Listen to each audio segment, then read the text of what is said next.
ಕನ್ನಡದ ಮುಬಾರಕ್ನವರು ಅವರು ಕೂಡ ಧನ್ಯವಾದವನ್ನು ತಿಳಿಸ್ತಾ ವಿಶೇಷವಾದ ಕಾರ್ಯಕ್ರಮ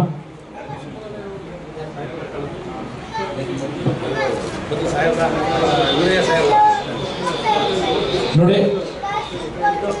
ಈ ಒಂದು ವಿಶೇಷವಾದ ಪರಿಸರ ಪ್ರೇಮಿ doctor Eshwar S R WhatsApp group ಮತ್ತು ಮಾಧ್ಯಮ ಮಿತ್ರ ಬಳಗದ ವತಿಯಿಂದ ಸ್ವಾತಂತ್ರ್ಯ ದಿನಾಚರಣೆ ಪ್ರಯುಕ್ತ ಪರಿಸರ ಮಿತ್ರ ಪ್ರಶಸ್ತಿಯನ್ನು ಕೊಡಲಾಗ್ತಾ ಇದೆ. ಹಾಗೆ ಗುರುವಂದನಾ ಕಾರ್ಯಕ್ರಮ ನಡೆಸಲಾಗ್ತಾ ಇದೆ. ಈ ಒಂದು ಕಾರ್ಯಕ್ರಮಕ್ಕೆ ಆಗಮಿಸತಕ್ಕಂಥ ನಿಮ್ಮೆಲ್ಲರ ನೆಚ್ಚಿನ ಹಿರಿಯರು, ಈ ಒಂದು ಕಾರ್ಯಕ್ರಮದ ಅಧ್ಯಕ್ಷರು ಶ್ರೀ DS ವೀರಯ್ಯ ಸಾಹೇಬರು, ಮಾಜಿ ವಿಧಾನ ಪರಿಷತ್ ಸದಸ್ಯರು ಹಾಗೂ ಹಿರಿಯ ಸಾಹಿತಿಗಳು ತಮ್ಮನ್ನು ಉದ್ದೇಶಿಸಿ ಮಾತಾಡಬೇಕು ಅಂತ ತಮಗೆ ಕೈ ಮುಗಿದು ಬಹಳ ಭಕ್ತಿಯಿಂದ ಕೇಳ್ತಾ ಇದ್ದೇವೆ. ಬಹಳ ಹಿರಿಯರು, ತಾವು ತಮ್ಮ ಮಾರ್ಗದರ್ಶನ ನಮ್ಮೆಲ್ಲರೂ ಬೇಕು ಅಂತ ಹೇಳ್ತಾ ಅಧ್ಯಕ್ಷರಾದ DS ವೀರಯ್ಯನವರಿಗೆ ನಾವು ಬಹಳ ಅಭಿಮಾನಪೂರ್ವಕವಾಗಿ ಕೈ ಮುಗಿದು ಕೇಳ್ಕೊತಾ ಇದ್ದೇವೆ. ಮಾಜಿ ವಿಧಾನ ಪರಿಷತ್ ಸದಸ್ಯರು ಹಾಗೂ ಹಿರಿಯ ಸಾಹಿತಿಗಳು ಈ ಒಂದು ಕಾರ್ಯಕ್ರಮನ ಕುರಿತು ನಮ್ಮ ಈಶ್ವರ್ ಎಸ್ ರಾಯ್ಡರವರು ಹಾಗೆ ನಮ್ಮ ಟುಡೇ ಕನ್ನಡ ಚಂದ್ರು ಅವರು, JK ಕನ್ನಡ ನ್ಯೂಸ್ ಮುಬಾರಕ್ ಎಲ್ಲರೂ ಕೂಡ ಸೇರಿ ಒಂದು ಕಾರ್ಯಕ್ರಮ ಮಾಡ್ತಾ ಇದ್ದಾರೆ. ಧನ್ಯವಾದಗಳು ಸರ್ ತಮಗೆ, ತಾವು ಬಂದು ಇಲ್ಲಿ ಮಾತಾಡ್ತಾ ಇರೋದಕ್ಕೆ.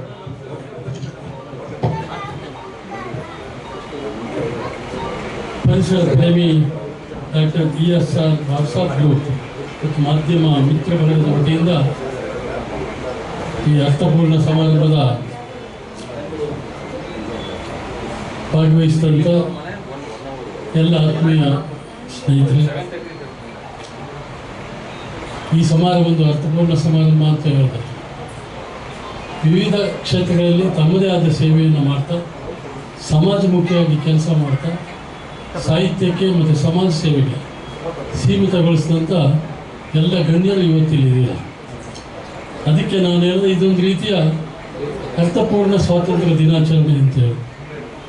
ಈ ಸಮಾರಂಭದಲ್ಲಿ ಭಾಗವಹಿಸಿದಂಥ ಸ್ವಾಮೀಜಿಗಳಾದಂಥ ಜಯಪ್ರಕಾಶ್ ಗುರೂಜಿಯವರ ನಿಮ್ಮೆಲ್ಲರನ್ನ ಇಲ್ಲಿ ಕೂಡಿಟ್ಟು ಈ ಅದ್ಭುತವಾದ ಕಾರ್ಯಕ್ರಮ ನಡೆಸ್ತಾ ಇರ್ತಕ್ಕಂಥ ನನ್ನ ಆತ್ಮೀಯ ಸಹೋದರ ಚಂದ್ರವರು, ಎಲ್ಲಕ್ಕಿಂತ ಹೆಚ್ಚಾಗಿ ಪರಿಸರ ಪ್ರೇಮಿ, ಯಾವ ಹೆಸರನ್ನು ಅರ್ಥಪೂರ್ಣವಾಗಿ ಅವರು ತಮ್ಮ ಕಾರ್ಯದ ಮುಖಾಂತರ ತಮ್ಮನ್ನು ತೊಡಗಿಸಿಕೊಂಡು ಮಾಡ್ತಿದ್ದಾರೋ ESR ಅವರೇ, ಗಣೇಶ್ ಸದಾನಂದ ಅವರೇ, ನನ್ನ ಆತ್ಮೀಯ ಸ್ನೇಹಿತರಾದಂಥ ವಿಶ್ವನಾಥ್ ಗೌಡ್ರೆ,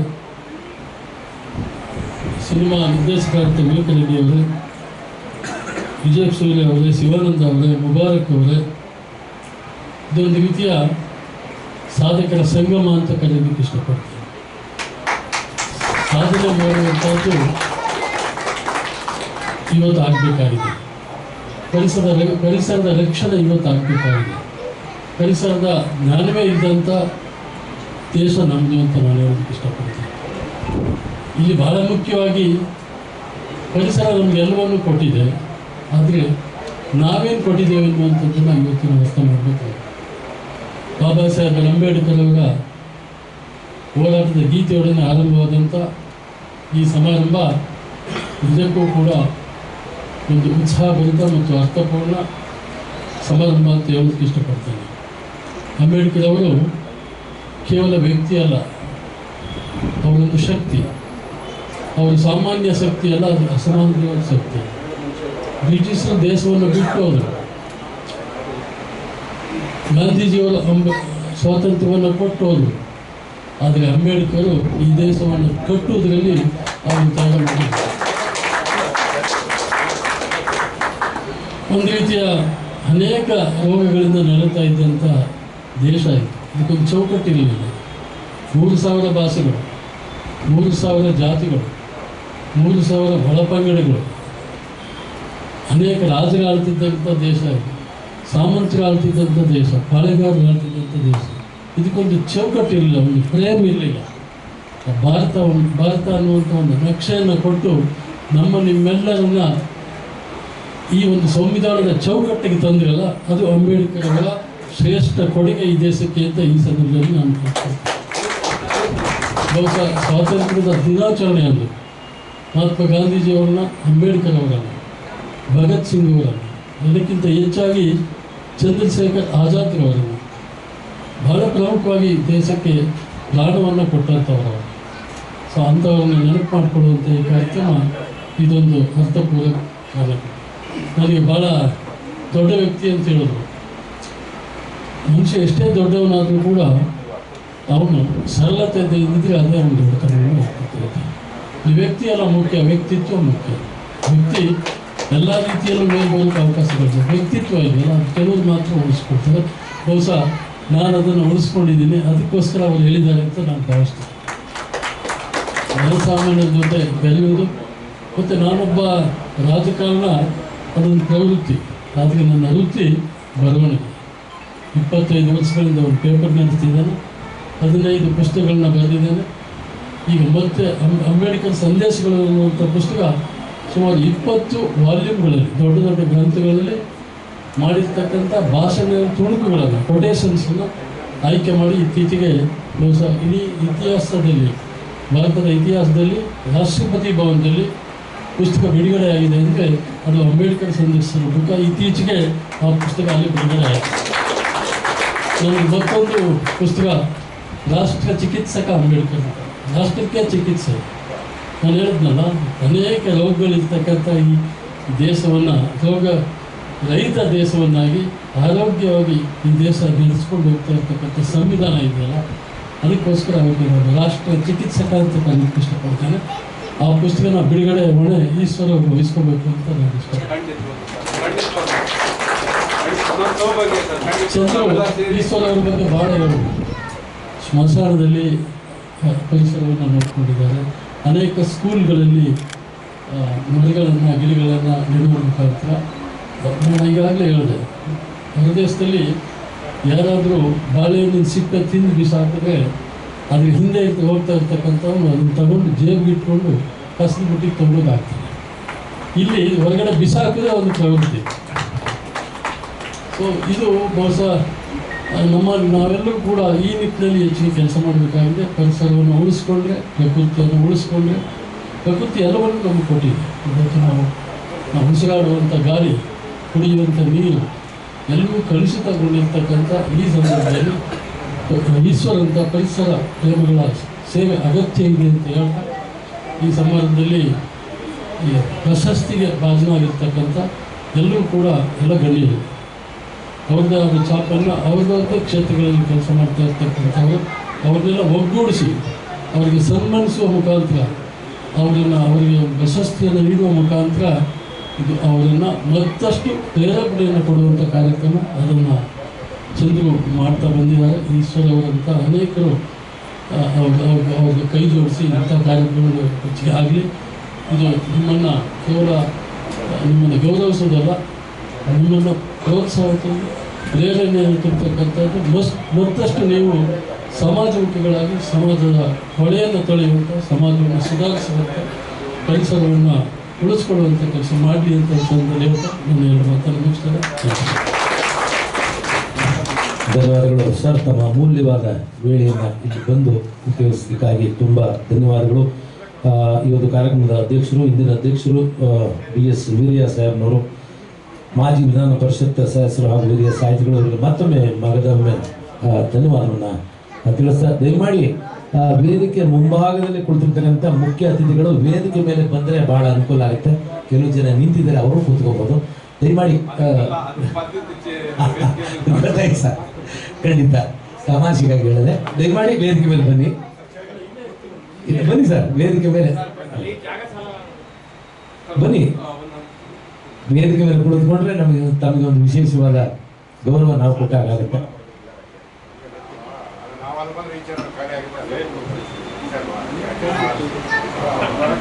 ದಯಮಾಡಿ ಬನ್ನಿ, ಸಾಧಕರಿಗೆ ಸನ್ಮಾನಕ್ಕೂ ಅನುವಾಗುತ್ತೆ. ನಮ್ಮ DS ವೀರಯ್ಯ ಸಾಹೇಬರು, ಹಾಗೆ ಗಂಡಸಿ ಸದಾನಂದ ಸ್ವಾಮಿರವರು, ಹಾಗೆ ನಮ್ಮ ಈಶ್ವರ ಸಾಹೇಬರು ಕೂಡ ಬಂದು ಕುಳಿತುಕೋಬೇಕು ವೇದಿಕೆ ಮೇಲೆ. ತಾವು ಆಯೋಜನೆ ಮಾಡಿರ್ತಕ್ಕಂಥ ಒಂದು ವಿಶೇಷವಾದ ಕಾರ್ಯಕ್ರಮ ಇದು. ಹಾಗೆ ಮುತ್ತರಾಜರು, ದಲಿತ ಚಿಂತಕರು ಎಲ್ಲ ಕೂಡ ವೇದಿಕೆ ಮೇಲೆ ಬನ್ನಿ. ಈ ಒಂದು ವೇದಿಕೆಗೆ ಒಂದು ಕಳೆಗಟ್ಟುತ್ತೆ ಅಂತ ಭಾವಿಸಬೇಡಿ.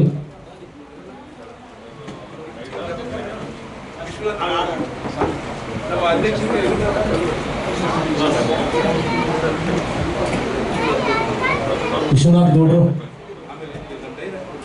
ನವೀನ್ ರೆಡ್ಡಿ ಸಾಹೇಬ್ರೆ ಮಾದೇವ ಸಿನಿಮಾ ನಿರ್ದೇಶಕರು. ಹಾಗೆ ನಮ್ಮ ಸುಮಂತ್ರವರು ಬಂದೆ ಅಂತ ಕೇಳಿದೆ, ನಮ್ಮ ಮುಬಾಕರ್ ಅವರು ಹೇಳಿದ್ರು. ಚಲನಚಿತ್ರ ನಿರ್ಮಾಪಕರು ಬನ್ನಿ ಸರ್. ನಾವು ಸುಮಂತ್ರವರು ಚಲನಚಿತ್ರ ನಿರ್ಮಾಪಕರು. ಇತ್ತೀಚೆಗೆ ತೆರೆಕಂಡು ಬಹಳ ಯಶಸ್ಸನ್ನು ಕಂಡಂತಹ ವಿನೋದ್ ಪ್ರಭಾಕರ್ ಅವರ ಸುಪುತ್ರರು ವಿನೋದ್ ಪ್ರಭಾಕರ್ ಅವರು.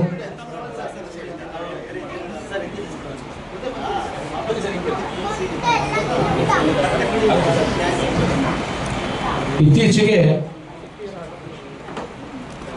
ಸಿನಿಮಾ ನೋಡಿದವರೆಲ್ಲ ಬಹಳ ಅದ್ಭುತವಾಗಿದೆ ಅಂತ ಹೇಳ್ತಾರೆ. ಆದರೆ ಥಿಯೇಟರ್ಗಳ ಸಮಸ್ಯೆಯಿಂದಾಗಿ ನಮ್ಮ ನಿರ್ಮಾಪಕರು ನಿರ್ದೇಶಕರು ಬಹಳ ಒಂದು ಕಷ್ಟವನ್ನು ಎದುರಿಸಬೇಕಾದ ಸನ್ನಿವೇಶ. ನಮ್ಮ ವಿನೋದ್ ಪ್ರಭಾಕರ್ ಅವರು ಕೂಡ ಮೀಡಿಯಾದಲ್ಲಿ ಸೋಷಿಯಲ್ ಮೀಡಿಯಾಗಳಲ್ಲಿ ಬಹಳ ಹೇಳಿದ್ರು. ಕನ್ನಡ ಚಿತ್ರಗಳಿಗೆ ನೋಡಿ ಬಹಳ ಅದ್ಭುತವಾದ ಚಿತ್ರವನ್ನು ನಿರ್ಮಾಣ ಮಾಡಿದ್ದಾರೆ ನಮ್ಮ ಸುಮಂತ್ರವರು.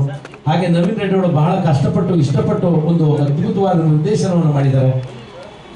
ನಮ್ಮ ಮಳವಳ್ಳಿ ಮಾದೇಶ್ವರರು ಕೂಡ ಒಂದು ವಿಶೇಷವಾದ ಗೀತೆಯನ್ನು ಹಾಡಿದ್ದಾರೆ. ತಾರರ ತಾರರ ಮಾದೇವ ನಿನ್ನ ತಾರರ ತಾರ ನೋಡೋದು, ಬಹಳ ಅದ್ಭುತವಾದ ಗೀತೆ. ಇದೆಲ್ಲ ಮಾದೇಶ್ವರರ ಆಶೀರ್ವಾದ. ಯಾಕಂದ್ರೆ ಮಹಾದೇವ ಸ್ವಾಮಿಗಳು ಹಾಡಿರೋದು, ಮಹಾದೇವ ಅಂತ ಹೆಸರಿಟ್ಟಿರೋದು ನೀವು ಬಹಳ ಅದ್ಭುತ ಅಂತ ಹೇಳ್ಬೋದು. ನಿಜವಾಗ್ಲೂ ಬಹಳ ಖುಷಿ ಆಗುತ್ತೆ. ಮತ್ತೊಮ್ಮೆ ಮಗದೊಮ್ಮೆ ವೇದಿಕೆ ಮೇಲೆ ಕುಳಿತಿರ್ತಕ್ಕಂಥ ಎಲ್ಲ ಮುಖ್ಯ ಅತಿಥಿಗಳಿಗೆ ಧನ್ಯವಾದಗಳನ್ನು ತಿಳಿಸ್ತಾ, ತಡವಾಗಿ ಲೇಟಾಗಿ ಬಂದಿದ್ದಾರೆ ನಮ್ಮ ಸುಮಂತ್ರವರು ಚಲನಚಿತ್ರ ನಿರ್ಮಾಪಕರು, ಮಹಾದೇವ ಚಿತ್ರದ ಸಿನಿಮಾ ನಿರ್ದೇಶಕರು ಹಾಗೆ ನಿರ್ಮಾಪಕರು ಇಬ್ರು ಕೂಡ ಧನ್ಯವಾದಗಳು. ವಿನೋದ್ ಪ್ರಭಾಕರ್ ಅವರು ಬರಬೇಕಾಗಿತ್ತು, ಕಾರಣಾಂತರಗಳಿಂದ ಅವರು ಬಂದಿಲ್ಲ. ಅವ್ರಿಗೂ ಕೂಡ ಧನ್ಯವಾದಗಳನ್ನು ತಿಳಿಸ್ತಾ ಇದ್ದಾರೆ ಈ ಒಂದು ವೇದಿಕೆಯ ಇಂದ.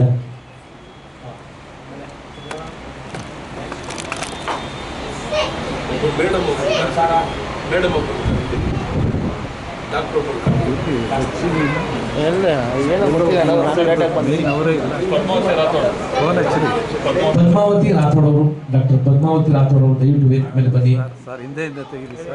ಡಾಕ್ಟರ್ ಪದ್ಮಾವತಿ ರಾಥೋಡ್, ಡಾಕ್ಟರ್ ಪದ್ಮಾವತಿ ರಾಥೋಡ್ ಅವರು ವೇದಿಕೆ ಮೇಲೆ ಬನ್ನಿ ದಯಮಾಡಿ.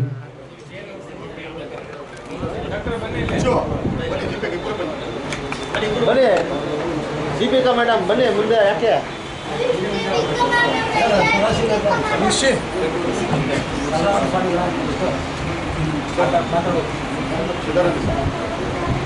ಕಾರ್ಯಕ್ರಮ ಮುಂದುವರಿಸ್ತಾ ಈ ಒಂದು ಕಾರ್ಯಕ್ರಮಕ್ಕೆ ಆಗಮಿಸಿ ಬಹಳ ಹೊತ್ತಿನಿಂದ ಇಲ್ಲೇ ಕುಳಿತು ತಾಳ್ಮೆಯಿಂದ ಕಾರ್ಯಕ್ರಮ ವೀಕ್ಷಣೆ ಮಾಡ್ತಾ ಇರ್ತಕ್ಕಂಥ ನಮ್ಮ ಸ್ವತಂತ್ರ ಉದ್ಯಾನವನದ ಅಧ್ಯಕ್ಷರು Gandasi Sadananda ಸ್ವಾಮಿರವರು, Suvarna Karnataka digital media association ಹಾಗೂ ಭಾರತ ಸಾರಥಿ ಕನ್ನಡ ಪತ್ರಿಕೆ ಸಂಪಾದಕರು, ಚಲನಚಿತ್ರ ನಟರು, ನಿರ್ಮಾಪಕರು,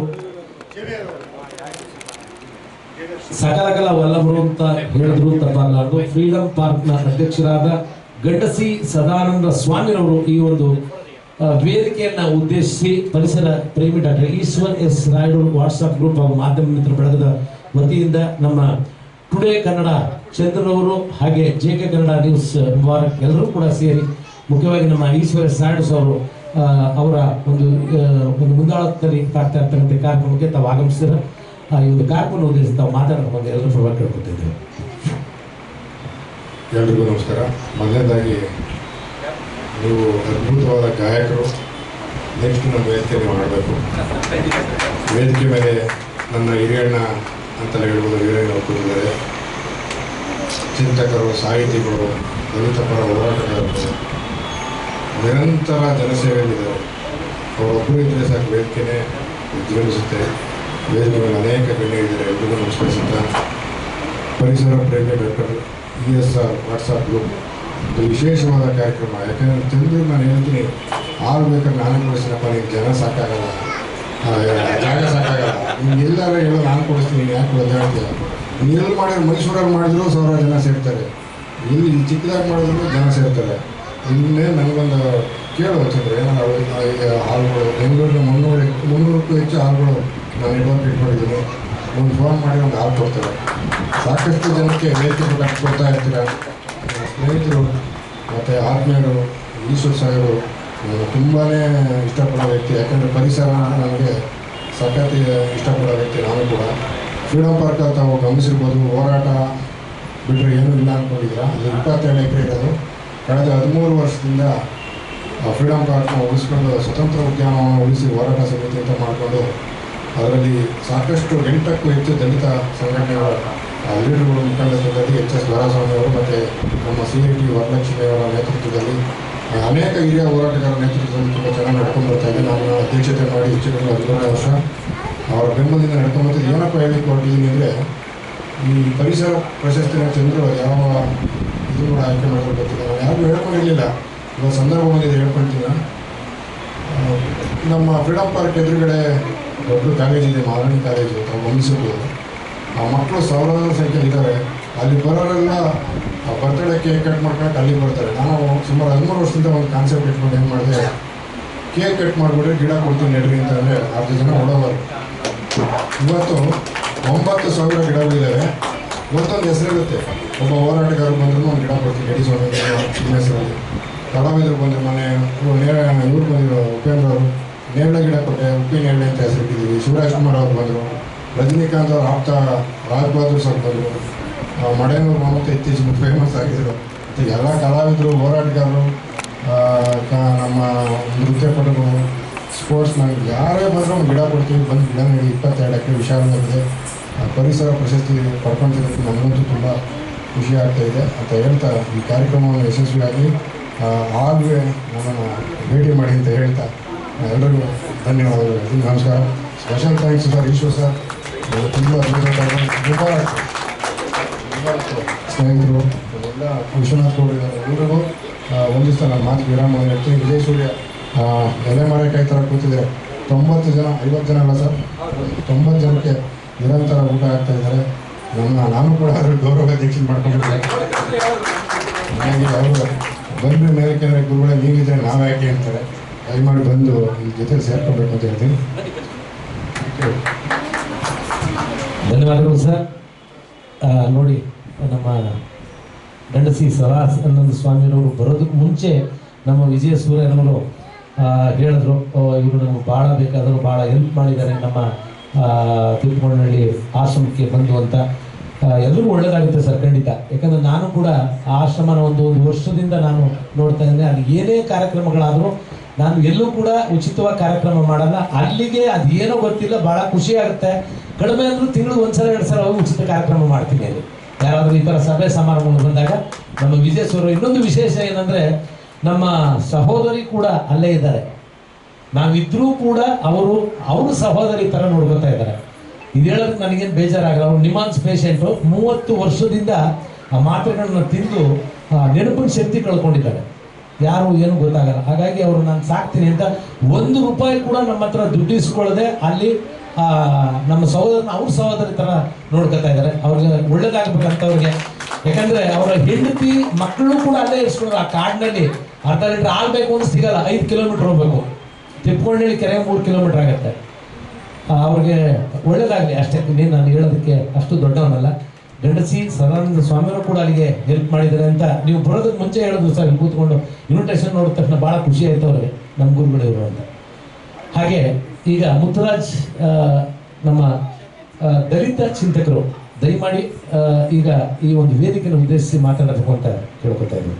ಮುತ್ತುರಾಜ್ ಸಾಹೇಬರು ಈ ಒಂದು ವೇದಿಕೆಯನ್ನು ಉದ್ದೇಶಿಸಿ ದಲಿತ ಚಿಂತಕರಾದ ತಾವು ಮಾತಾಡಬೇಕಾಗುತ್ತೆ.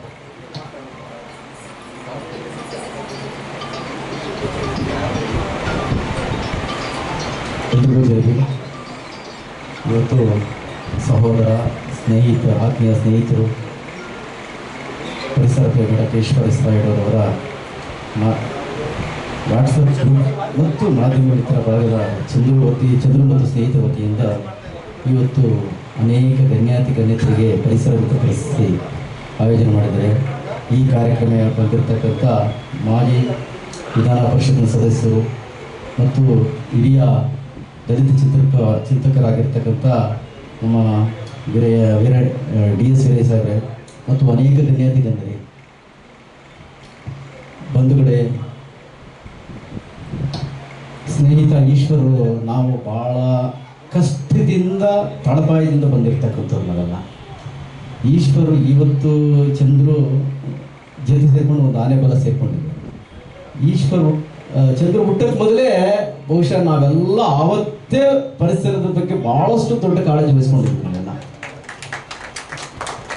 ಆವತ್ತು ಪರಿಸರದ ಜನಗಳಿಗೆ ಏನೋ ನಗ್ತಾ ಇದ್ರು. ಮನೆ ಹತ್ರ ಗಿಡ ನೆಡೋಕೆ ಹೋಗ್ತಾ ಇದ್ರೆ ಅಲ್ಲಲ್ಲೇ ಟ್ರೀ ಗಾರ್ಡ್ ತಗೊಂಬಂದು ಉಚಿತವಾಗಿ BBMP ವತಿಯಿಂದ ಮತ್ತು ಅರಣ್ಯ ಇಲಾಖೆಯಿಂದ ನಾವು ಗಿಡಗಳು ತಗೊಂಬಂದು ಕೊಟ್ಟರೆ ಇವ್ರಿಗೇನು ಹುಚ್ಚಿಕಿಚ್ಚಿದೆಯಾ, ಮನೆ ಮುಂದೆಲ್ಲ ಗಿಡ ಹಾಕ್ತಾನಲ್ಲಪ್ಪ ಇವನ್ನ, ತೆಗಿರಪ್ಪ ಅಂತ ಹೇಳೋರು ನಮಗೆಲ್ಲ. ನಾವು ಜಗಳಾಡ್ಬಿಟ್ಟು ಇವತ್ತು ಆ ಗಿಡಗಳು ಇವತ್ತು ಮರಗಳಾಗಿದೆ. ನಮಗಿಂತ ಹೆಚ್ಚಾಗಿ ಅವರೇ ಜಾಸ್ತಿ ಈ ಪರಿಸರದ ಬಗ್ಗೆ ಜಾಸ್ತಿ. ಯಾರಾದರೂ ಪರಿಸರ ಏನಾದರೂ ಒಂದು ಮಾಡಬೇಕು ಅನ್ನೋದು ಒಂದು ಸಿದ್ಧಾಂತ ಇಟ್ಕೊಂಡಿರ್ತಾರೆ. ಸಹೋದರ ಈಶ್ವರ ಅವರು ಒಂದು ವಿಶೇಷ ಗುಣ ಏನಂದರೆ ಅವರು ಹುಡುಕೋದೆಲ್ಲ ಕೊಳಕು ಕಡೆ ಇರ್ತಕ್ಕಂಥದ್ದು. ಈ ಸ್ಲಮ್ಗಳಲ್ಲಿ, ಮಶಾಣಗಳಲ್ಲಿ ಇವತ್ತು ನೀವು ಕೆಲವೊಂದು ಮಶಾಣಗಳು ಕಾಪಿ ಹೊಡೆದ್ಬಿಟ್ಟು ಎಲ್ಲ ಮಶಾಣಗಳಿಗೆ ಎಲ್ಲ ಪಾರ್ಕ್ಗಳಾಗ್ಬಿಟ್ಟಿವೆ. ಅವರು ಎಲ್ಲ ಗೋಡೆಗಳ ಮೇಲೆ ಒಂದೊಂದು ಅರ್ಥಪೂರ್ಣ ಪದಗಳನ್ನು ಬರೆಸಿರ್ತಾರೆ. ನೀವು ನೋಡಿ ಬೇಕಾದ್ರೆ ಅಲ್ಲಿ ಗುಡದಳ್ಳಿ ಪಾರ್ಕ್ನಲ್ಲಿ ಮೊದಲನೇದಾಗ ಅವರು ಪ್ರಯೋಗ ಮಾಡಿದ್ರು. ಇರ್ತಕ್ಕಂಥ ಒಂದೊಂದು ಸ್ಲೋಗನ್ ಕೂಡ ಅಲ್ಲಿ ಸತ್ತಿರೋರೇ ನಾನು ಬದುಕಿ ಬಂದಿದ್ದೀನಿ ಅನ್ನೋ ಥರ ಭ್ರಮೆ ಅಲ್ಲಿ ಹೋಗಿರೋರಿಗೆಲ್ಲ ಒಂಥರ ಈ ಮಶಾನದಲ್ಲಿ ನಾನು ಮಲಗ್ಬೋದು, ನಾನು ಕುತ್ಕೋಬೋದು ಅಂತ. ಅದು ಸಿದ್ಧಲಿಂಗನವ್ರು ಹೇಳಿದಾಗ ಒಂದು ಅರ್ಥಪೂರ್ಣವಾಗಿ ಬರ್ತಿತ್ತು. ಅದನ್ನೇ ಅದೇ ದಾಟಿನಲ್ಲಿ ಈಶ್ವರ ಅವರು ಕೂಡ ಬಂದರು. ನಿಜವೂ ನೀವು ನೋಡಿ ಬೇಕಾದ್ರೆ ಭೇಟಿ ಮಾಡಿ ಅದನ್ನೇ ನೋಡಿಕೊಂಡು ಎಲ್ಲ ಮಶಾನಗಳು ಕೂಡ ಪಾರ್ಕ್ಗಳಾಗಿವೆ. ಮಶಾನ ಅಂದ್ರೆ ಭಯ ಪಡೋದೇ ಇಲ್ಲ. ಈಗ ಅವ್ರು ನೋಡಿ ಮಧ್ಯರಾತ್ರಿ 2 ಗಂಟೆ ಕುತ್ಕೊಂಡಿರ್ತಾರೆ. ಯಾರಾದ್ರೂ ಮಶಾನದಲ್ಲಿ ಕುತ್ಕೊಂತಾರ? ನೀವು ಯಾರು ಹೋಗೋದಿಲ್ಲ, ಎದುರ್ಕೊಂತಿದ್ವಿ. ಈಗ ಹಂಗಾಗಲ್ಲ. ಈಗ ಎಲ್ಲರೂ ಹೋಗ್ಬಿಟ್ಟು ಮಶಾನದಲ್ಲಿ ನಡೆಯಪ್ಪ ಭಾಳ ಚೆನ್ನಾಗಿದೆ, ಒಳ್ಳೆ ಪಾರ್ಕ್ ತೆಗೆದಿದ್ದೀನಿ, ನಮ್ಮ ಅಣ್ಣ ನಮ್ಮ ಅಪ್ಪನ ತಾತನ ಮಲಗಿಬಿಟ್ಟವ್ರೆ, ಅಲ್ಲಿ ನಾವು ಜೊತೆಯಲ್ಲಿ ಕುತ್ಕೋಬೋದು ಅನ್ನೋ ಥರ ಆ ಒಂದು ವಾತಾವರಣ ಸೃಷ್ಟಿಯಾಗಿದೆ. ನಾನು ಯಾಕೆ ಹೇಳ್ತೀನಿ ಅಂದರೆ, ನಾವೆಲ್ಲರೂ ಬದುಕಿದ್ದಾಗ ಏನಾದರೂ ಒಂದು ಸಾಧಿಸಿ ಸಾಯಬೇಕು, ಆದರೆ ವ್ಯರ್ಥವಾಗಬಾರ್ದು. ಬಾಬಾ ಸಾಹೇಬ್ ಅಂಬೇಡ್ಕರ್ ಅವರು ಕೇವಲ ಒಂದು ವ್ಯಕ್ತಿಯಾಗಿರಲಿಲ್ಲ, ಒಂದು ಶಕ್ತಿಯಾಗಿದ್ದರು. ಈ ದೇಶದ ಅತ್ಯಂತ ಶೋಷಿತರ ಪರವಾಗಿ ಹೋರಾಡಿದಂಥ ಮಹಾನ್ ನಾಯಕರವರು. ಎಂಥ ನಾಯಕರಂದರೆ ನಾವು ನಮ್ಮ ತಂದೆ ತಾಯಿ ಬಿಟ್ಟರೆ ಬಾಬಾ ಸಾಹೇಬ್ ಅವ್ರಿಗಿಂತ ಹೆಚ್ಚಿಗೆ ನಾವು ಪೂಜೆ ಮಾಡಬೇಕು. ಯಾಕಂದರೆ ನಮ್ಮನ್ನು ಮನುಷ್ಯತ್ವ ಮಾನವೀಯತೆಗೆ ತಂದುಕೊಟ್ಟವರೇ ಆ ಮಹಾನ್ ವ್ಯಕ್ತಿ. ಇವತ್ತಿಲ್ಲ ಅಂತ ಹೇಳಿದ್ರೆ ಮಹಿಳೆಯರಿಗೆ ನೀವೆಲ್ಲ ಕುತ್ಕೊಳ್ಳೋಕೆ ಸಾಧ್ಯ ಇರ್ತಿತ್ತ? ನೀವೆಲ್ಲ ಅಡುಗೆ ಮನೆಯಲ್ಲೇ ಇರಬೇಕಾಗಿತ್ತು. ಗಂಡ ಸತ್ರೆ ಗಂಡನ ಜೊತೆ ನಿಮ್ಮನ್ನು ಬೆಂಕಿಯಾಗಿ ಸುಡಬೇಕಾಗಿತ್ತು. ಇಲ್ಲಾಂದ್ರೆ ತಲೆ ಬೋಡಿ ಹೊಡಿಸ್ಬಿಟ್ಟು ಬಿಳಿ ಬಟ್ಟೆ ಹಾಕ್ಬಿಟ್ಟು ಮನೇಲಿ ಕುಡಿಸ್ಕೋಬೇಕಾಗಿತ್ತು. ಇವತ್ತು ನೀವೆಲ್ಲ ರಾಷ್ಟ್ರಪತಿಗಳಾಗ್ತಾ ಇದ್ರಿ, ಪ್ರೈಮ್ ಮಿನಿಸ್ಟರ್ಗಳಾಗ್ತಾ ಇದ್ರಿ, ಮುಖ್ಯಮಂತ್ರಿಗಳಾಗ್ತಾ ಇದ್ರಿ, ಜಡ್ಜ್ಗಳಾಗ್ತಿದ್ರಿ. ಎಲ್ಲಿಂದ ಬಂದಿದ್ದು ಕಾನೂನಲ್ಲಿ ಅವಕಾಶ ಮಾಡಿಕೊಟ್ಟ ಬಾಬಾ ಸಾಹೇಬ್ ಅಂಬೇಡ್ಕರ್ ಅವರು. ನಿಮಗೆ ಈ ದೇಶದಲ್ಲಿ ಮನುವಾದ ಇದ್ದಾಗ 16 ಅವರ್ 18 ಅವರ್ ಕೆಲಸ ಮಾಡಬೇಕಾಗಿತ್ತು ಕಾರ್ಮಿಕ ಇಲಾಖೆಯಲ್ಲಿಂದ. ಅವರು ಕೇವಲ 8 ಗಂಟೆ ಅಥವಾ 12 ಗಂಟೆನೇ ಮಾಡಬೇಕು. ಪ್ರತಿಯೊಬ್ಬ ಮನುಷ್ಯರಿಗೂ ಸಾಮಾಜಿಕ ನ್ಯಾಯ ಸಿಗಬೇಕಂತ ಆ ಒಂದು ಒತ್ತಿ ಕೊಟ್ಟವರೇ ಬಾಬಾ ಸಾಹೇಬ್ ಅಂಬೇಡ್ಕರ್ ಅವರು. ಮತ್ತು ಕಟ್ಟ ಕಡೆಯ ವ್ಯಕ್ತಿ ಯಾರಾದರೂ ಈ ದೇಶದಲ್ಲಿ ತುಳಿತುಕೊಳ್ಳಲ್ಪಟ್ಟ ವ್ಯಕ್ತಿ ಅವನು ಮುಂದೆ ಬರಬೇಕಂತ ಕಾನೂನು ರೂಪಿಸಿಕೊಟ್ಟಾರ ಮಹಾನ್ ವ್ಯಕ್ತಿ. ಅವ್ರನ್ನ ಹೋಗ್ಬಿಟ್ಟು ಒಂದು ಜಾತಿಗೆ ಸೀಮಿತ ಮಾಡ್ತಾರೆ. ಅವ್ರು ದಲಿತರ ನಾಯಕರು, ದಲಿತರು ಅಂತ ಹೇಳ್ಬಿಟ್ಟು. ಯಾರು ದಲಿತರು? ಯಾವ ಜಾತಿಗೆ ಕೊಟ್ಟಿದ್ದಾರೆ ಅವ್ರು ಹೇಳಿ? ಎಲ್ಲ ಜಾತಿ ಜನಾಂಗದವರೆಗೂ ಕೂಡ ಮೀಸಲಾತಿಯನ್ನು ಕೊಟ್ಟಿದ್ದಾರೆ. ಬ್ರಾಹ್ಮಣರಿಗೆ 10% ಕೊಟ್ಟಿರೋದು ಹೆಂಗ್ ಬಂತು? ಅದು ಸಂವಿಧಾನ ಬರೆದಿದ್ದಕ್ಕೆ. ಇಲ್ಲಾಂದ್ರೆ ಅವ್ರು 10% ಸಿಕ್ತಿತ್ತ? ಲಿಂಗಾಯತರು ಕೊಟ್ಟವ್ರೆ, ಗೌಡರು ಕೊಟ್ಟವ್ರೆ, ಕುರುಬರು ಕೊಟ್ಟವ್ರೆ, ಆಮೇಲೆ SC ST ಕೊಟ್ಟವ್ರೆ. ಎಲ್ಲ ಜಾತಿಯವ್ರಿಗೂ ಕೂಡ ರಿಸರ್ವೇಶನ್ ಇದೆ. ಕೇವಲ ಬರೀ ದಲಿತರಿಗೆ ಒಬ್ಬರಿಗೆ ಅಲ್ಲ ಮಹಾನ್ ವ್ಯಕ್ತಿಯವರು. ಎಲ್ಲ ಜಾತಿ ಜನಾಂಗದವರು ಕೊಟ್ಟಿರ್ತಕ್ಕಂಥ ಈ ಮಹಾನ್ ಗ್ರಂಥವೇ ಸಂವಿಧಾನ ಗ್ರಂಥ. ನಾವೆಲ್ಲ ವಾಕ್ ಸ್ವಾತಂತ್ರ್ಯ ಮಾತಾಡ್ತಾ ಇದ್ರಬೇಕಾದ್ರೆ ಮುಖ್ಯಮಂತ್ರಿಗಳು ಕೂಡ ಎದುರು ನಿಂತ್ಕೊಂಡು ಮಾತಾಡೋ ಶಕ್ತಿ ಯಾಕೆ ಕೊಟ್ಟಿದ್ದಾರೆ ಅಂದರೆ ಬಾಬಾ ಸಾಹೇಬ್ ಅಂಬೇಡ್ಕರ್ ಅವರು. ಇವತ್ತು MLAನಾಗಲಿ ಸ್ಯಾಷನ್ ಅಥವಾ ಕೌನ್ಸಿಲರ್ನಾಗಲಿ ಕತ್ತಿರಪಟ್ಟು ಇಟ್ಕೊಂಡು ಮಾತಾಡೋದು ಯಾಕೆಂದರೆ ಅದು ಸ್ವಾತಂತ್ರ್ಯ, ಅದು ವಾಕ್ ಸ್ವಾತಂತ್ರ್ಯ ಮತ್ತು ನಮಗೆ ಪ್ರಜಾಪ್ರಭುತ್ವದಲ್ಲಿ ಕೊಟ್ಟಿರ್ತಕ್ಕಂಥ ನಿಲುವು. ಇದನ್ನೆಲ್ಲ ಯಾಕೆ ಹೇಳ್ತೀನಿ ಅಂದರೆ, ಇವತ್ತು ನಾನು ಕೂಡ ಮಂತ್ರಿಗಳ ಮೇಲೆ MLAಗಳ ಮೇಲೆಲ್ಲ ಕೇಸ್ಗಳು ಹಾಕಿದ್ದೆ. ನಾನು ಹೈಕೋರ್ಟಲ್ಲಿ PL ಹಾಕಿದ್ದೆ. ಅವ್ರ ಮೇಲೆಲ್ಲ ಜಡಿದ್ಬಿಟ್ಟು ಭಾಳ ದೊಡ್ಡ ಮಟ್ಟದಲ್ಲಿ ಹೋರಾಟಗಳು ಮಾಡಿದ್ವಿ. ಇದನ್ನ ನಿಮಗೆಲ್ಲ ನಮ್ಮ ಬಾಬಾ ಸಾಹೇಬ್ ಅಂಬೇಡ್ಕರ್ ವೀರೇಶ್ವರನ BS ವೀರಯ್ಯ ಅನ್ನೋ ಅಣ್ಣರು ಹೇಳ್ದಾಗೆ ಅದಕ್ಕೆ ನಾನು ಈ ಮಾತ್ರ ಪ್ರಸ್ತಾವ ಮಾಡಬೇಕಾಯಿತು. ಅವರು RBI ಸ್ಥಾಪನೆ ಆಗಿಲ್ಲ ಅಂತ ಹೇಳಿದೆ. ಇವತ್ತು ದಿನ ಅನೇಕ ಕಾರ್ಖಾನೆಗಳು ಯಾಕೆ ಉತ್ಪಾದನೆ ಮಾಡಿದ್ರೆ, ಯಾಕೆ ಪ್ರಾರಂಭ ಬೆಳೆದ್ರೆ ಹೇಳ್ತಾರೆ, ಎಲ್ಲ ನಿರುದ್ಯೋಗಿಗಳನ್ನ ಸಮಸ್ಯೆಗಳು ಬಗೆಹರಿಬೇಕು.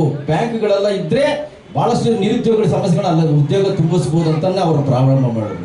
ಅನೇಕ ಕ್ರಾಂತಿಕ ವ್ಯಾಕರಣಗಳಂತೆ ಎಷ್ಟೊಂದು ಅವರು ಮಾಡಿರ್ತಕ್ಕಂಥವ್ರು, ಅವರಷ್ಟು ಓದಿರ್ತಕ್ಕಂಥ ಜ್ಞಾನ, ಅವರಷ್ಟು ಬರೆದಿರ್ತಕ್ಕಂಥ ಪುಸ್ತಕಗಳು, ಅವರ ಕೈಯಲ್ಲಿ ಕಂಪ್ಯೂಟರ್ ಇಲ್ಲದೆ ಇರ್ತದ, ಟೈಪಿಂಗೇ ಇಲ್ಲದೆ ಇರ್ತದ, ಕೈಯಲ್ಲಿ ಬರೆದಿರ್ತಕ್ಕಂಥ ಮಹಾನ್ ಕೃತ್ಯವೇ ಸಂವಿಧಾನ.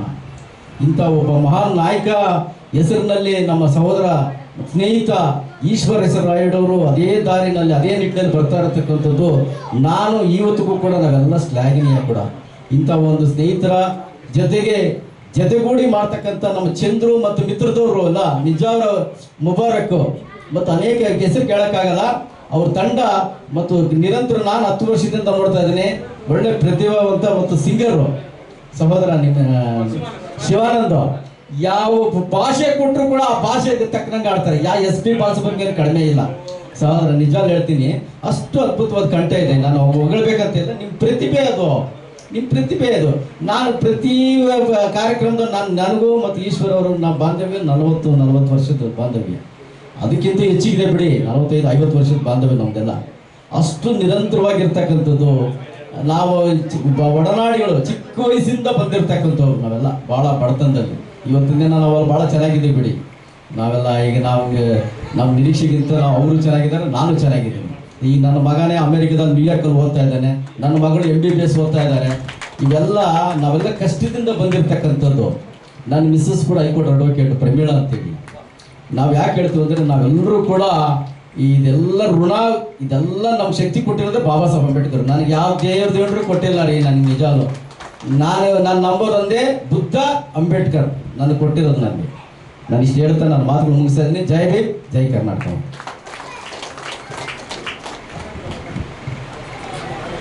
ಬಹಳ ಅದ್ಭುತವಾಗಿ ಮಾತಾಡಿದ್ದಾರೆ ಅಂಬೇಡ್ಕರ್ ಅವ್ರ ಬಗ್ಗೆ.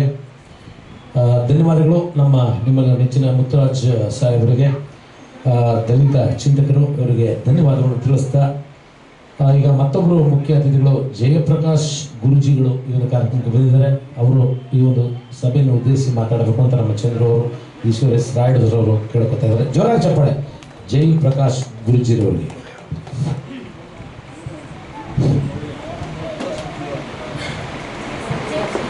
ವೇದಿಕೆ ಮೇಲಿರುವ ಎಲ್ಲ ಗಣ್ಯರಿಗೂ ನಮಿಸುತ್ತಾ,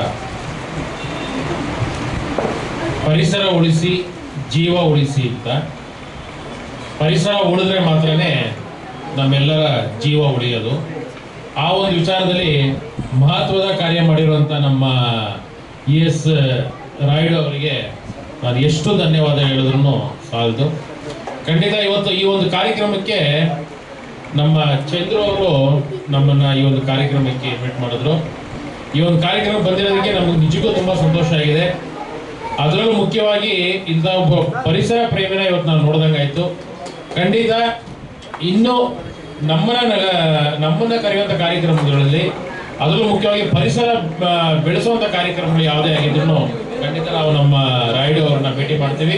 ಮತ್ತು ಅದೇ ರೀತಿ ರಾಯುಡು ಅವರಲ್ಲಿ ನನ್ನ ಒಂದು ರಿಕ್ವೆಸ್ಟ್ ಏನಂದರೆ, ಅವ್ರ ವಾಟ್ಸಪ್ ಗ್ರೂಪ್ಗೆ ನಮ್ಮನ್ನು ಆ್ಯಡ್ ಮಾಡಿ ಫಸ್ಟು. ಯಾಕಂದರೆ ನಿಮ್ಮ ವಾಟ್ಸಪ್ ಗ್ರೂಪಲ್ಲಿ ನಾವು ಇದ್ರೆ ನಮ್ಗೆ ಗೊತ್ತಾಗುತ್ತೆ ನಿಮ್ಮ ಸಾಧನೆ ಏನು ಅದಲ್ಲ ಅಂತ.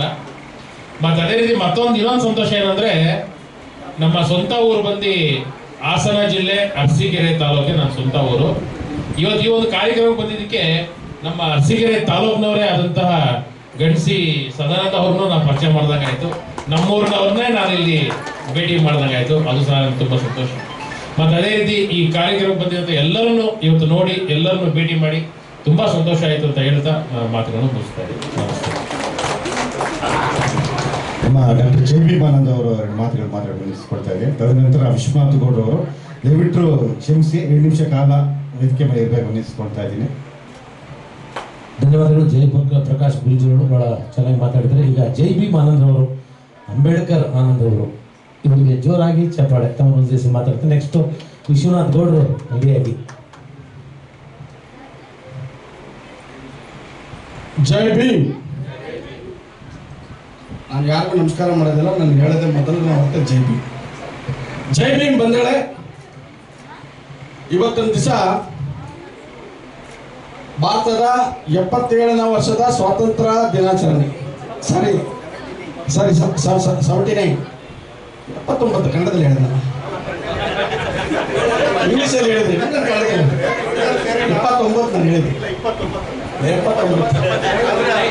ಅಲ್ಲ ಇಲ್ಲ ಸರ್ ನಿಮ್ಮ ಹೌದು.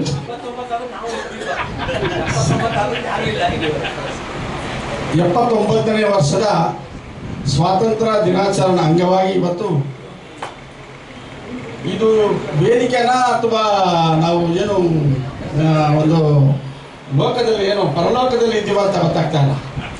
ಈ ರೀತಿ ಒಂದಂಥ ಅಲಂಕಾರದಲ್ಲಿ ಅಧ್ಯಕ್ಷತೆ ವಹಿಸಿದಂತಹ ನಮ್ಮ ಅವರು ಬಹಳ ಹಿಂದಿನ ಗುರುಗಳು ನಮಗೆ, ಅಂದರೆ ಅವರ ವಿಚಾರ ಹೇಳ್ಬೇಕಂದ್ರೆ ಬಹಳ ಸರಳವಾದವರು. ಯಾರನ್ನಾದ್ರೂ ಅವ್ರು ನೋಡ್ಬೇಕಾದ್ರೆ ಬಹಳ ಸರಳವಾಗಿ ನೇರವಾಗಿ ನೋಡ್ಬೋದು. ಆರ್ಧ ತೂಕವಾದಂಥ ವ್ಯಕ್ತಿಗಳು. ಅವರು ಈ ಕಾರ್ಯಕ್ರಮಕ್ಕೆ ಅಧ್ಯಕ್ಷನ ವಹಿಸಿ ಈ ಕಾರ್ಯಕ್ರಮಕ್ಕೆ ಅನೇಕ ಗಣ್ಯರುಗಳನ್ನೆಲ್ಲ ಇಲ್ಲಿ ಒಟ್ಟು ಕೂಡಿಸಿ ಅದರಲ್ಲಿ ಪರಿಸರ ಪ್ರೇಮಿ ಡಾಕ್ಟರ್ ಎಸ್ ಈಶ್ವರ್ ರಾಯ್ಡ್ ಅವರ ಏನು ಇವತ್ತು ಕಾರ್ಯಕ್ರಮಗಳು ಬಹಳ ಅದ್ದೂರಿಯಾಗಿ, ಅದರ ಜೊತೆಗೆ ಮಾಧ್ಯಮ ಮಿತ್ರ ಬೆಳಗರ ವತಿಯಿಂದ ಇವತ್ತು ಕಾರ್ಯಕ್ರಮ. ಏನು ಈ ಕಾರ್ಯಕ್ರಮದ ಉದ್ದೇಶ? ಬಂದಿದ್ದರಿಂದ ಮೊದಲಿನಿಂದ ಈ ಕಾರ್ಯಕ್ರಮದಲ್ಲಿ ಪ್ರಾರಂಭವಾಗಿದ್ದೆ ಭೀಮರಾವ್ ಅಂಬೇಡ್ಕರ್ ಹಾಡಿನಿಂದ. ಭೀಮರಾವ್ ಅಂಬೇಡ್ಕರ್ ಹಾಡು ಶುರುವಾಗಿದ್ದೆ ಎಲ್ಲರಲ್ಲೂ ಒಂದು ಶಕ್ತಿ ಇಲ್ಲಿ ಶುರುವಾಯಿತು. ಇಲ್ಲಿ ಜಾತಿ ಇಲ್ಲ, ಮತ ಇಲ್ಲ, ಭೇದ ಇಲ್ಲ, ಭಾಷೆ ಇಲ್ಲ, ಏನಿಲ್ಲ. ಆಗ ಸ್ವಾತಂತ್ರ್ಯಕ್ಕಾಗಿ ಅನೇಕ ಗಣ್ಯ ವ್ಯಕ್ತಿಗಳು ಹೋರಾಟ ಮಾಡಿದ್ರು ನಮ್ಮ ಭಾರತ ಸ್ವಾತಂತ್ರ್ಯಕ್ಕಾಗಿ. ಆದರೆ ಬಾಬಾ ಸಾಹೇಬ್ ಅಂಬೇಡ್ಕರ್ ಸ್ವಾತಂತ್ರ್ಯ, ಒಂದು ಸ್ವಾತಂತ್ರ್ಯ ಕೇಳಲಿಲ್ಲ. ಬಾಬಾ ಸಾಹೇಬ್ ಅಂಬೇಡ್ಕರ್ ಅವರು 2 ಸ್ವಾತಂತ್ರ್ಯವನ್ನು ಕೇಳಿದ್ರು ಭಾರತ ದೇಶಕ್ಕೆ. ನಿಜ ಅಲ್ವಾ ಸರ್? ನಮ್ಮ ಮುದ್ರೇ ಸರ್, ಭಾರತ ದೇಶಕ್ಕೆ ಬಾಬಾ ಸಾಹೇಬ್ ಅಂಬೇಡ್ಕರ್ 2 ಸ್ವಾತಂತ್ರ್ಯವನ್ನು ಕೇಳಿದ್ರು. ಒಂದು, ನನ್ನ ಭಾರತಕ್ಕೆ ಸ್ವಾತಂತ್ರ್ಯ. 2ನೇದು, ನನ್ನ ಭಾರತದಲ್ಲಿ ಇರುತ್ತಾರಲ್ಲ, ನರಳ್ತಾ ಇದ್ದಾರಲ್ಲ ನನ್ನ ಜನಾಂಗ, ಅವರಿಗೆ ಬೇಕು ಸ್ವಾತಂತ್ರ್ಯ. ಈಗ ಆ ಸ್ವಾತಂತ್ರ್ಯ ಸಿಕ್ಕಿದ್ದಿರೋದ್ರಿಂದ ಇವ್ರು ಹೇಳ್ತಾ ಇದ್ರಲ್ಲ, ನನ್ನ ಮಗ ಡಾಕ್ಟರ್ ಆಗಿ ಅಲ್ಲಿ ಓದ್ತಾ ಇದ್ದಾನೆ, ಈಶ್ವರ್ ಎಸ್ ಸಾಹೇಬ್ ಇವತ್ತು ಈ ತರ ದೊಡ್ಡ ಕಾರ್ಯಕ್ರಮ ಎಲ್ಲರ ಮುಂದೆ ಮಾಡ್ತಾ ಇದ್ದಾರೆ. ಇವಾಗ ಇಲ್ಲಿರುವಂತ ನಮ್ಮ ಹಿಡಿಯವರು ಸಮಾನರಾಗಿ ನಮ್ಮ ಮುಂದೆ ಕುಂತಿರ್ತಾರೆ ಅಂತೇಳಿ. ಹೌದಲ್ವಾ? ಈ ಸಮಾನತೆ ಕೊಟ್ಟವ್ರು ಯಾರು? ನಮಗೆ ಮಾತಾಡೋಂಥ ಅವಕಾಶ ಕೊಟ್ಟವ್ರು ಯಾರು? ನಮಗೆ ಬದುಕಲು ಅವಕಾಶ ಕೊಟ್ಟವ್ರು ಯಾರು? ಭೀಮರಾವ್ ಅಂಬೇಡ್ಕರ್ ಅಲ್ವಾ? ಆ ನಿಟ್ಟಿನಲ್ಲೇ ಇವತ್ತು ಸರ್ಕಾರವು ಎಲ್ಲ ಕಡೆನೆ ಬಾಬಾ ಸಾಹೇಬ್ ಅಂಬೇಡ್ಕರ್ ಭಾವಚಿತ್ರವನ್ನು ಇಟ್ಟು ಧ್ವಜವನ್ನು ಹಾರಿಸ್ಬೇಕಂತೇಳಿ ಆದೇಶ ಆಗಿದೆ ಅಲ್ವಾ ಸರ್? ಆ ನಿಟ್ಟಿನಲ್ಲಿ ನಮ್ಮ ಪರಿಸರ ಪ್ರೇಮಿ ಡಾಕ್ಟರ್ ಎಸ್ ಈಶ್ವರರಾಯ್ ಸರ್ ಅವ್ರ ಬಗ್ಗೆ ಹೇಳ್ಬೇಕಂದ್ರೆ, ಎಲ್ಲರೂ ಹೇಳ್ತಾ ಇದ್ದಾರೆ ಮಶಾನದಲ್ಲಿ ಅವರು ಗಿಡಗಳು ಇಟ್ಟಿದ್ದಾರೆ ಅಂತ. ಅದು ಮಶಾನ ಅಲ್ಲ, ಅದೇ ಸ್ವರ್ಗ. ನಮಗೆ ಕೊನೆಗೆ ನಾವಿರೋದು ಅಲ್ಲೇ, ನಾವು ಸ್ವರ್ಗದಲ್ಲಿರೋದು. ಆ ಸ್ವರ್ಗವನ್ನ ನಾವು ಮೇಲೆ ಕಾಣಬಾರ್ದು, ಭೂಮಿಯಲ್ಲೇ ಕಾಣ್ಬೇಕಂತೇಳಿ ಮಾಡಿದಂಥ ವ್ಯಕ್ತಿ ಅಂತ ಹೇಳಿದ್ರೆ ಇವರು. ಮಶಾನ ಕಂಡ್ರೆ ಯಾರು ಹತ್ರ ಹೋಗಲ್ಲ, ಮಶಾನದಲ್ಲಿ ಹೋಗಿ ಕುತ್ಕೊಳ್ತಾರೆ ಅಂತ ಹೇಳಿದ್ರೆ ಅದು ಸ್ವರ್ಗ ಅಲ್ವಾ? ಭಾಳ ವಿಷಯವಾಗಿ ನಮ್ಮ ಇವ್ರು ಹೇಳಿದ್ರು, ನಮ್ಮ ಅಣ್ಣವ್ರು ಹೇಳಿದ್ರು, ಮುದ್ರಾಜ್ ಸರ್ ಅಣ್ಣವರು, ಮಶಾನವೇ ಇವತ್ತು ಹೋಗಿ ಎಲ್ಲ ಹೊರಗಡೆ ಕೂತ್ಕೊಂಡು ನಾವು ಇರ್ತೀವಿ ಅಂತೇಳಿ. ಆ ನಿಟ್ಟಿನಲ್ಲಿ ನಾನು ಮನವಿ ಮಾಡೋದೇನು ಅಂತ ಹೇಳಿದ್ರೆ, ನಾವು ನಮ್ಮ ಮಕ್ಕಳನ್ನು ವಿದ್ಯಾವಂತರಾಗಿ ಮಾಡಬೇಕು. ವಿದ್ಯಾವಂತರಾಗಿ ಮಾಡಿ ನಮ್ಮ ಅಡ್ಮಿನಿಸ್ಟ್ರೇಷನ್ ನಾವು ಕೈಯಲ್ಲಿ ಇಟ್ಕೋಬೇಕು. ಆಗ ಮಾತ್ರ ಸಾಧ್ಯ ಈ ದೇಶವನ್ನು ನಾವು ಆಳಕ್ಕೆ. ಇಲ್ಲದೇ ಇದ್ದಲ್ಲಿ ನಾವು ಯಾವುದೇ ಕಾರಣಕ್ಕೂ ಕೂಡ ಈ ದೇಶವನ್ನು ನಾವು ಆಳಕ್ಕೆ ಸಾಧ್ಯ ಇಲ್ಲ. ವಿದ್ಯೆ ಒಂದೇ ಮೂಲ. ಅದೊಂದಿದ್ರೆ ಮನುಷ್ಯನಿಗೆ ಏನು ಬೇಕಾದ್ರೆ ನೀವು ಏನು ಬೇಕಾದ್ರೆ ಮಾಡ್ಬೋದು. ಒಟ್ಟಲ್ಲಿ ಇವತ್ತು ನಮ್ಮನ್ನೆಲ್ಲ ಕರೆದು ಇವತ್ತು ಪರಿಸರ ಪ್ರೇಮಿಯ ಪ್ರಶಸ್ತಿಗಳು ಮತ್ತು ಮಹಾತ್ಮ ಮಿತ್ರವಾದ ಅವರ ಪ್ರಶಸ್ತಿಗಳು ಹಾಗೂ ಗುರುವಂದನಾ ಪ್ರಶಸ್ತಿಗಳು ಕಾರ್ಯಕ್ರಮ ಏರ್ಪಾಡು ಮಾಡಿದ್ದಾರೆ. ನಿಜಕ್ಕೂ ಕೂಡ ಇದು ಶ್ಲಾಘನೀಯ. ನನಗೆ ಎಮೋಷ್ನಲ್ ಆಗಿ ಮಾತಾಡ್ತಾ ಇದ್ದೀನಿ. ಇಷ್ಟೊಂದು ಗಣ್ಯ ವ್ಯಕ್ತಿಗಳ ಮುಂದೆ ನಾವು ಹೇಗಪ್ಪ ಮಾತಾಡೋದು ಅಂತ ಯೋಚನೆ ಮಾಡ್ತಾ ಇದ್ದೆ. ಬಟ್ ಆದರೆ ಅವರು ನನ್ನನ್ನು ಮಾತಾಡಿಸ್ತಾ ಇದ್ದಾರೆ ನಿಮ್ಮ ಮುಂದೆ. ಎಲ್ರಿಗೂ ನಾನು ಮತ್ತೊಮ್ಮೆ ಕೈ ಜೋಡಿಸ ಕೇಳ್ತೀನಿ, ನಮ್ಮ ಮಕ್ಕಳನ್ನು ಉನ್ನತ ಮಟ್ಟದಲ್ಲಿ ನಾವು ವಿದ್ಯಾವಂತರಾಗಿ ಮಾಡೋಣ. ಆಗ ಮಾತ್ರ ನಿಮಗೂ ಈ ರೀತಿ ಕುರ್ಚಿ ಕಾಯ್ತಾ ಇರ್ತದೆ. ಅವಾಗ ಇಲ್ಲದೇ ಇದ್ದಲ್ಲಿ ನಾವು ಅಲ್ಲೇ ಇರ್ತೀವಿ, ನಾವು ಇಲ್ಲೇ ಇರ್ತೀವಿ ಅಂತ ಹೇಳ್ತಾ ನನ್ನ ಮಾತನ್ನು ಮುಗಿಸ್ತೀನಿ. ಜೈ ಭೀಮ್, ಜೈ ಭಾರತ್. ಜೈ ಭೀಮ್ ಆನಂದ್ ಅವರು ಬಹಳ ಅದ್ಭುತವಾಗಿ ಮಾತಾಡಿದ್ದಾರೆ. ಅವರು ಕೂಡ ಧನ್ಯವಾದಗಳು, ಚಪ್ಪಾಳೆ. ಇದೀಗ ವಿಶ್ವನಾಥ್ ಗೌಡರು, ನಮ್ಮ ಟುಡೇ ಕನ್ನಡ ಚಂದ್ರು ಅವರ ಸ್ನೇಹಿತರು, ಇವರು ಈ ಒಂದು ಸಭೆಯನ್ನು ಕುರಿತು ನಾವು ಮಾತಾಡಬೇಕು ಅಂತ ಕೇಳಬೇಕು. ವಿಶ್ವನಾಥ್ ಗೌಡರು.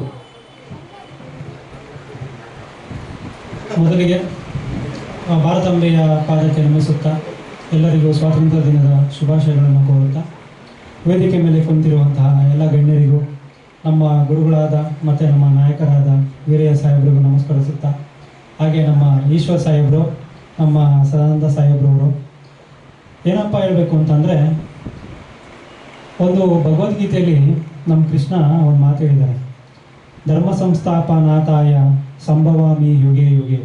ಹಂಗಂದ್ರೆ ಏನು ಅಂತ ಅರ್ಥ ಅಂದರೆ ನನ್ನ ಭಾರತ ದೇಶದಲ್ಲಿ ಈ ಕಲಿಯುಗ ಆಗಲಿ ದ್ವಾಪರ ಯುಗ ಆಗಲಿ ಯಾವುದೇ ಆಗಲಿ ಏನೇ ತೊಂದರೆ ಆದರೂ ಆ ಕೃಷ್ಣ ಮತ್ತೆ ಮತ್ತೆ ಹುಟ್ಟಿ ಬಂದು ನಮ್ಮ ಜನನ ಕಾಪಾಡ್ತಾನೆ ಅಂತ. ಆ ಕೃಷ್ಣನ ಗುಣಗಳನ್ನ ಈಗ ನಾವೆಲ್ಲ ಅನುಸರಿಸ್ತಾ ಇದ್ದೀವಿ. ಆ ಕೃಷ್ಣನ ಗುಣಗಳನ್ನ ನಾನು ನಮ್ಮ ವೀರಯ್ಯ ಸಾಹೇಬ್ರಾಗಲಿ, ಸದಾನಂದ ಸಾಹೇಬ್ರಾಗಲಿ, ಇಲ್ಲ ನಮ್ಮ ಚಂದ್ರು ಸಾಹೇಬ್ರಾಗಲಿ, ಇಲ್ಲ ನಮ್ಮ ಈಶ್ವರ್ ಸಾಹೇಬ್ರಾಗಲಿ ಇಲ್ಲಿ ನೋಡ್ತಾ ಇದ್ದೀವಿ. ಏನಕ್ಕೆ ಅಂತಂದರೆ ಸುಮಾರು ಜನಕ್ಕೆ ಅವರೊಂದು ಪ್ಲ್ಯಾಟ್ಫಾರ್ಮ್ಗಳನ್ನ ಕೊಟ್ಟಿದ್ದಾರೆ, ಸುಮಾರು ಜನಕ್ಕೆ ಅವ್ರು ಹೆಲ್ಪ್ ಮಾಡಿದ್ದಾರೆ. ಅವರಿಂದ ಎಷ್ಟೋ ಜನ ಇವತ್ತು ಅವ್ರ ಮನೇಲಿ ಬೆಳಕನ್ನು ತೂಗಿಸ್ತಿದ್ದಾರೆ. ಅದು ಹೇಳಕ್ಕೆ ನಾನು ತುಂಬ ಇಷ್ಟಪಡ್ತೀನಿ. ಹಾಗೆ ಈ ಕಾರ್ಯಕ್ರಮದ ಉದ್ದೇಶ ಬಂದು ಪರಿಸರ ಪ್ರೇಮಿ, ಪರಿಸರವನ್ನು ಉಳಿಸ್ಬೇಕು ನಾವು. ಏನು ಅಂದರೆ ಒಂದಾನೊಂದು ಕಾಲದಲ್ಲಿ ನಮ್ಮ ಬೆಂದಕಾಳೂರು ಕೆಂಪೇಗೌಡರು ಕಟ್ಟಿದ ನಾಡು ಇವಾಗ ಮೊದಲು ಏನಂತ ಕರಿತಿದ್ರು ಅಂದರೆ ಗಾರ್ಡನ್ ಸಿಟಿ ಅಂತ ಕರಿತಿದ್ರು. ಇವಾಗ ಕಾಂಕ್ರೀಟ್ ಸಿಟಿ ಆಗಿ ಬದಲಾಗಿದೆ. ಈ ಕಾಂಕ್ರೀಟ್ ಸಿಟಿ ಏನಕ್ಕೆ ಬದಲಾಯಿತು ಅಂತಂದರೆ ಒಂದು ಅಂಗೈಯಾಗಲ ಜಾಗನೂ ಒಬ್ಬ ಮನುಷ್ಯ ಬಿಡ್ತಿಲ್ಲ. ಹಾಗೆ ಸಾಹೇಬರು ಹೇಳ್ತಾ ಇದ್ರು, ಸ್ಮಶಾನದಲ್ಲಿ ನಮ್ಮ ಸಾಹೇಬರು ಹೋಗಿ ಗಿಡಗಳನ್ನ ಹೂಳ್ತಿದ್ದಾರೆ, ಗಿಡಗಳನ್ನ ಬೆಳೆಸ್ತಿದ್ದಾರೆ ಅಂತ. ಸತ್ತಾಗ ನೆಮ್ಮದಿಯಾಗಿ ಜಾಗ ಕೊಡುವ ಒಂದೇ ಒಂದು ಜಾಗ ಅಂತ ಅಂದರೆ ಅದು ಸ್ಮಶಾನ. ಆ ಜಾಗವನ್ನು ಉಳಿಸ್ಕೊಂಡು ಬರ್ತಿರೋ ನಮ್ಮ ಈಶ್ವರ್ ಸಾಹೇಬ್ರಿಗೆ ನನ್ನ ಹೃತ್ಪೂರ್ವಕವಾದ ಧನ್ಯವಾದಗಳು. ಹಾಗೆ ಈ ಕಾರ್ಯಕ್ರಮಕ್ಕೆ ಬಂದಿರುವಂತಹ ನಮ್ಮ ಗುರುಪ್ರಸಾದ್ ಆಗಲಿ, ಇಲ್ಲ ನಮ್ಮ ಡೈರೆಕ್ಟರ್ ಆಗಲಿ, ಎಲ್ಲರಿಗೂ ನನ್ನ ನಮಸ್ಕಾರಗಳನ್ನ ಹೇಳ್ತಾ ನಾನು 2 ಮಾತುಗಳನ್ನ ಮುಗಿಸ್ತಾ ಇದ್ದೀನಿ. ಧನ್ಯವಾದಗಳು. ಧನ್ಯವಾದಗಳು ವಿಶ್ವನಾಥ್ ಗೌಡ್ರೆ.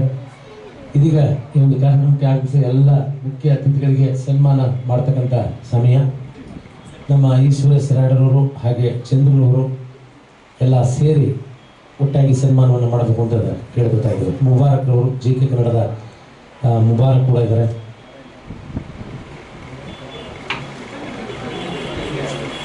ರೆವಿನ್ಯೂ ಇನ್ಸ್ಪೆಕ್ಟರ್ ನಾರಾಯಣ್ ಅವರು ವೇದಿಕೆ ಮೇಲೆ ಬರಬೇಕು. RI Narayan, revenue inspector Narayan ರವರು ಕಂದಾಯ ಅಧಿಕಾರಿಗಳು ಇಲ್ಲಿ ವೇದಿಕೆ ಮೇಲೆ ಇರಲಿ. ಹಾಗೆ ಮಾಡಿ, ಒಬ್ಬೊಬ್ಬರು ಅಂದ್ರೆ ಕಷ್ಟ ಆಗುತ್ತೆ.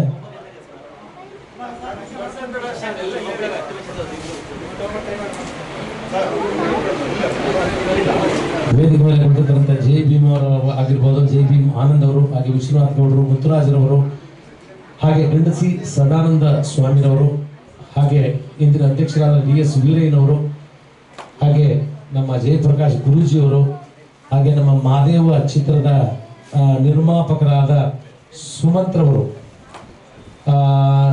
ಹಾಗೆ ನಿರ್ದೇಶಕರಾದ ನವೀನ್ ರೆಡ್ಡಿ ಅವರು ಎಲ್ಲರೂ ಕೂಡ ಒಟ್ಟಾಗಿ ಸನ್ಮಾನ. ನಮ್ಮ ಈಶ್ವರ್ S ರಾಯ್ಡರ್ ಅವರು ಸನ್ಮಾನವನ್ನು ಮಾಡ್ತಾರೆ. ಜೋರಾಗಿ ಚಪ್ಪಾಳೆ ಕೊಡಿ. ಎಲ್ಲರಿಗೂ ಒಟ್ಟಾಗಿ ಸನ್ಮಾನವನ್ನು ಮಾಡ್ತಾ ಇದ್ದಾರೆ. ಯಾರು ಮೇಲಲ್ಲ, ಯಾರು ಕೀಳಲ್ಲ. ವೇದಿಕೆ ಮೇಲೆ ಇರ್ತಕ್ಕಂಥ ಎಲ್ಲ ಮುಖ್ಯ ಗಂಡಸಿ ಸದಾನಂದ ಸ್ವಾಮಿರವರು, ಅಧ್ಯಕ್ಷರು, Suvarna Karnataka digital media association ಹಾಗೂ ಭಾರತಿ ಕನ್ನಡ ದಿನಪತ್ರಿಕೆ ಸಂಪಾದಕರು, ಚಲನಚಿತ್ರ ನಟರ ನಿರ್ಮಾಪಕರು, ಹಾಗೆ ನಮ್ಮ ಜೈ ಭೀಮ್ ಆನಂದ್ರವರು ಅವರು ಕೂಡ ಸನ್ಮಾನ. ಹಾಗೆ ವಿಶ್ವನಾಥ್ ಗೌಡರು ಅವರು ಕೂಡ ಸನ್ಮಾನ. ಹಾಗೆ ನಮ್ಮ ಮುತ್ತುರಾಜರವರು ದಲಿತ ಚಿಂತಕರು,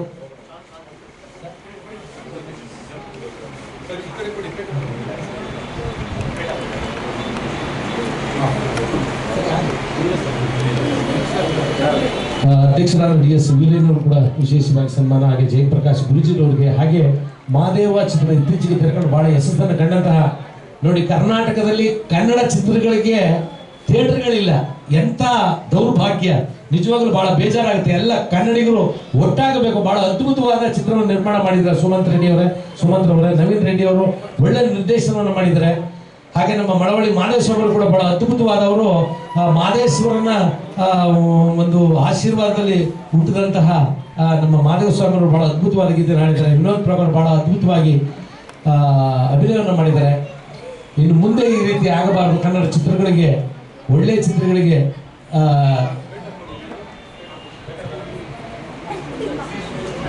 ಸಿನಿಮಾಗಳಿಗೆ ಸಿಕ್ಕಬೇಕು ಥಿಯೇಟರ್ಗಳು ಅಂತ ಹೇಳ್ತಾ ಗುರುವಂದನಾ ಕಾರ್ಯಕ್ರಮ.